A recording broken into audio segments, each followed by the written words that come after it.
Super ஸ்டார்னா பெருந்தன்மை, பெருந்தன்மைனா super ஸ்டார்னு ஒரே வரியில சொல்லிடலாம். சூப்பர் ஸ்டாருடைய பெருந்தன்மையும் அவருடைய மெக்னானிட்டியும் எப்படிப்பட்டது அப்படின்னு.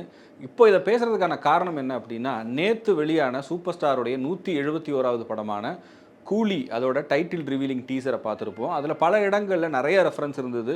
அவருடைய படத்தில் வந்த பாடல் வரிகள், வசனங்கள், பிஜிஎம் இது எல்லாமே பயன்படுத்தியிருக்காங்க. அந்த டீசரில் ஒரு போர்ஷனில் ராமராஜன் அவர்களுடைய செண்பகமே செண்பகமே அப்படிங்கிற சாங்கை வந்து விசிலில் ஹம் பண்ணியிருப்பார் சூப்பர் ஸ்டார். ஏன் அந்த சாங்கை வச்சாங்க, எதுக்காக அது வந்து யூஸ் பண்ணப்பட்டிருக்கு அப்படிங்கிற கேள்விகள் முன்வைக்கப்படுது. ஆக்சுவலாக தமிழில் வந்து ராமராஜனுடைய பாடலை சூப்பர் ஸ்டார் ஹம் பண்ணுற மாதிரி ஷூட் பண்ணியிருக்காங்க. தெலுங்கில் சிரஞ்சீவியோட ஒரு பாப்புலரான சாங்கு, கன்னடத்தில் ராஜ்குமாரோட சாங், அதே மாதிரி ஹிந்தி வெர்ஷனில் ஷாருக் கானுடைய ஒரு சாங். இப்படி ஒவ்வொரு லாங்குவேஜ்லேயுமே பாப்புலரான ஒரு சாங்கை ஹம் பண்ணுற மாதிரியான சீன்ஸ் வந்து ஷூட் பண்ணியிருக்காங்க. இது கதையில் ஏன் வருது, எதனால் இந்த சாங் சூஸ் பண்ணாங்கங்கிறது டேரக்டரோட சாய்ஸாக இருந்திருக்கலாம். ஆனால் சூப்பர் ஸ்டார் மாதிரியான ஒரு நடிகர், அவர் படத்தில் வரக்கூடிய ஒரு வசனமோ ஒரு பாடல் வரியோ ஒரு செகண்ட் வரக்கூடிய ஃப்ரேமாக இருந்தாலும் அவருடைய அப்ரூவல் இல்லாமல் வரவே முடியாது. ராமராஜன் இப்போ ஃபீல்டுலேயே இல்லையே, அவரை சொன்னால் கூட இன்றைக்கி நிறைய பேருக்கு தெரியாது. பழைய 80s 90s வந்து படங்கள் பார்த்தவங்களுக்கு தெரியும், பழைய ஆட்களுக்கு தெரியும். இன்றைக்கி இருக்க யங்ஸ்டர்ஸுக்கு அவரை பற்றி அதிகமாக தெரிஞ்சிருக்க வாய்ப்பு இல்லை. அப்படி இருக்கும்போது இதை சாதாரணமாக வச்சுருந்தாலும் கூட ஒரு காலகட்டத்தில் சூப்பர் ஸ்டார் அவருடைய சினிமா கெரியரில் கொடிகட்டி பறந்துக்கிட்டு இருந்த நேரத்தில் ராமராஜன் ஒரு ஆக்டர் வர்றாரு. அவர் கிராமத்து சூப்பர் ஸ்டார்னே சொல்லுவாங்க. அவருடைய ஒவ்வொரு நாள் கால் ஷீட்டுக்கும் பல லட்சம் ரூபாய் சம்பளம் வாங்கினதா சொல்லுவாங்க. ரஜினிகாந்துக்கு கிராமப்புறங்களில் போட்டியாளராக பார்க்கப்பட்ட ஒரு நடிகர். அப்படிப்பட்ட நடிகருடைய ஒரு பாடல் வரியை வச்சுருக்காங்க. இது அவருடைய பெருந்தன்மை தான். இன்றைக்கி இதை வச்சதுனால இது பெருசாக தெரியாமல் இருக்கலாம். ஆனால் இது முதல் முறையாக, இதுக்கு முன்னாடி ரஜினி இப்படிலாம் பண்ணதே இல்லையா அப்படின்னு கேட்டால், ரஜினி ரசிகர்கள் எல்லாருக்குமே தெரியும் அவருடைய பெருந்தன்மை என்ன அப்படின்னு. இப்போ ரீசெண்டாக விஜய் வெர்சஸ் ரஜினி அப்படின்னு நிறைய பேர் பேசினாங்க. அந்த காக்கா கழுகு கதை வந்த அப்புறமா லியோ, ஜெயிலர் இந்த படங்கள் வந்த நேரத்தில் விஜய்க்கும் ரஜினிக்கும் தான் போட்டி, ரஜினி காக்கான்னு இவரை தான் சொன்னார், கழுகு அவர் தான் அப்படின்னு நிறைய டாக் இருந்தது. அதுக்கப்புறம் அவரே அதை லால் சலாமோட ஆடியோ லான்ச்சில் எனக்கும் விஜய்க்கும் போட்டி இல்லைன்னு சொல்லி முடிச்சு வச்சுருப்பார்.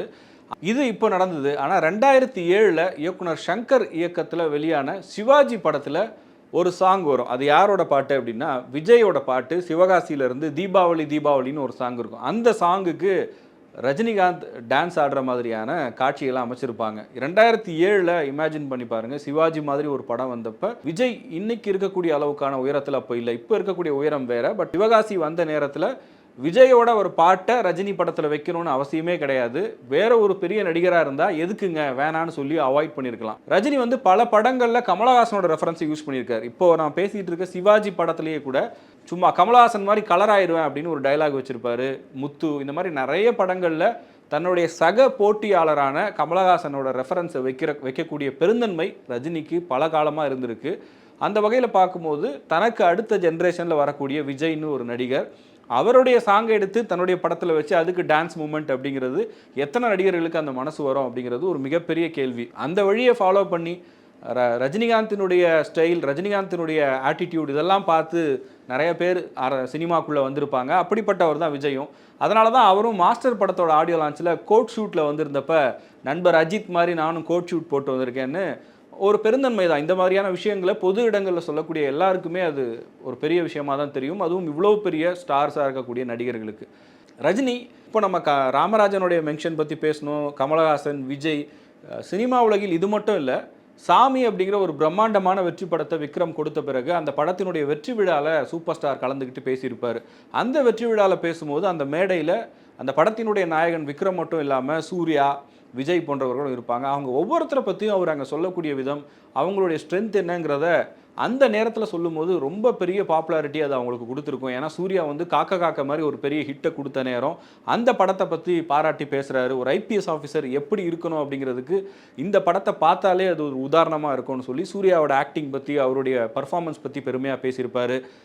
அதே மேடையில் விஜய் பற்றியும் சொல்லியிருப்பார். விஜய் வந்து நம்ம நேரில் பார்க்குறதுக்கும் ஆன் ஸ்க்ரீனில் பார்க்குறதுக்கும் டோட்டலாக வேறவா இருக்காருங்க. நான் வசீகரா படம் பார்த்தேன்.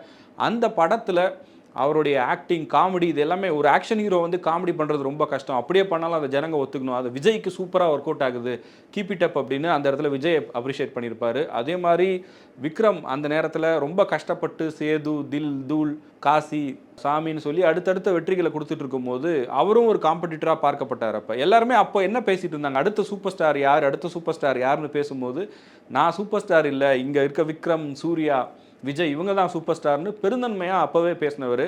எப்போதும் அவங்கள விட பெரிய நடிகர். இப்போ ரஜினிகாந்த் வந்து எம்ஜிஆரையோ சிவாஜியையோ புகழ்ந்து பேசுவதோ பாராட்டி பேசுவதோ இயல்பான ஒன்று தான். ஏன்னா அவங்களுடைய ஸ்டேச்சர் வேற, ஹைட் வேற.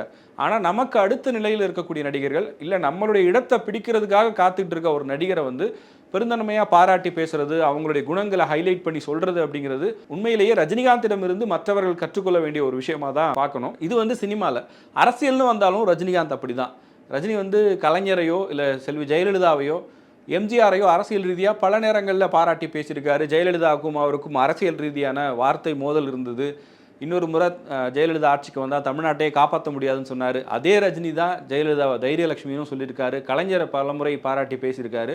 அரசியலில் அவரை விட வயதில் ஜூனியர்ஸாக இருக்கக்கூடியவங்க சீமான், திருமாவளவன், அன்புமணி ராமதாஸ் போன்றவர்கள் அவங்கள வந்து மென்ஷன் பண்ணி பேசியிருப்பார். அவர் அரசியலுக்கு வர நேரத்தில் ஒரு மேடையில் பேசும்போது ஸ்டாலின் வந்து தனிப்பட்ட முறையில் அவரை ஒரு ஃப்ரீ ஹேண்ட்ஸ் கொடுத்து செயல்பட விட்டால் ரொம்ப எக்ஸலண்ட்டாக அவர் வேலை செய்வார்னு இப்போதைய முதலமைச்சர் ஸ்டாலின் பற்றி பேசியிருப்பார்.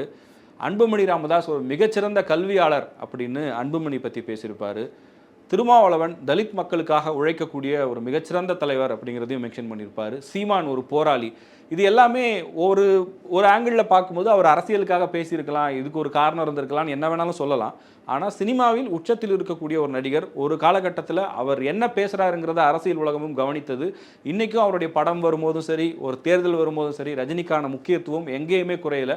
இப்படி இருக்கும்போதும் தனக்கு அடுத்த நிலையில் இருக்கக்கூடியவர்களையோ அல்லது தன்னை விட செல்வாக்கு குறைந்தவர்களாக இருந்தாலும் தன்னை விட இளையவர்களாக இருந்தாலும் அவங்கள வந்து ரஜினிகாந்த் எப்போதுமே அவங்களுக்கான மேடைன்னு வரும்போது அங்கீகரித்து பேசியிருக்கிறாரு. காக்கா கழுகு பிரச்சனையை முடிச்சு வைக்கும் போது அந்த லால் சலாம் மேடையில் கூட விஜயோடைய படங்களுக்கு விஜய் தான் போட்டின்னு சொல்லியிருக்காரு.